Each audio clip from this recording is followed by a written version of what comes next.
Tell me, you're one of the founding members of the Committee on the Present Danger China, right? To basically try to educate around the China threat and develop policy around that. What next are we going to see from the Committee on the Present Danger China? Well, we set up the Committee on the Present Danger to replicate what had been done in the 50s, 60s, and 70s and 80s by the first Committee on the Present Danger, which at the time was the Soviet Union. Right. And of course, that had the happy outcome, not complete by any means, but the happy outcome of the dissolution of the Soviet Union and the freeing of the countries of Eastern Europe, Poland, Czechoslovakia, Hungary, and the rest from Soviet domination. We'd like to see the same thing happen in China. That's why we set up the Committee on the Present Danger China.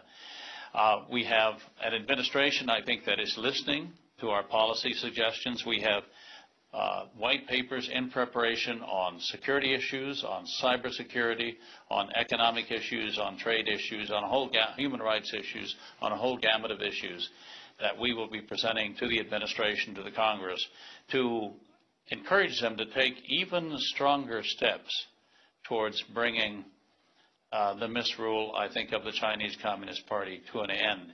The goal here is first of all, disengagement of the U.S. economy from the Chinese economy.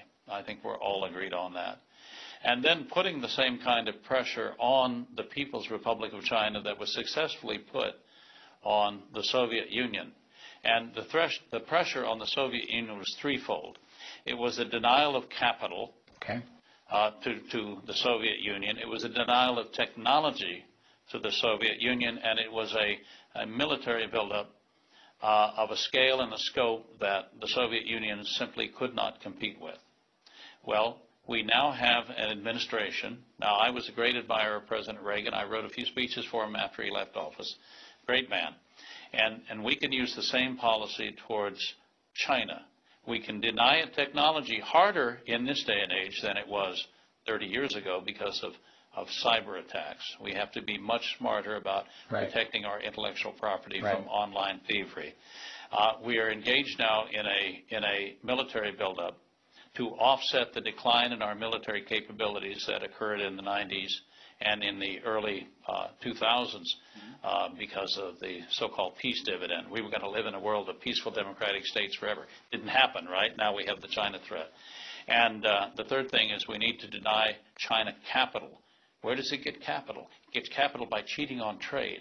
Right. Well, that may very well be in jeopardy now as well. So deny China capital, put it under financial pressure, deny technology. China can't innovate. Under the misrule of the Chinese Communist Party, which is a criminal conspiracy, which does not respect the rule of law, where thievery and corruption is encouraged by the nature of the system, a country like that cannot innovate. Because why would you spend $1 billion developing a new product when someone right down the street is going to steal it from you as soon as it comes off, as soon as you put it online on your computer and produce the same good more cheaply? Right. It's not going to happen.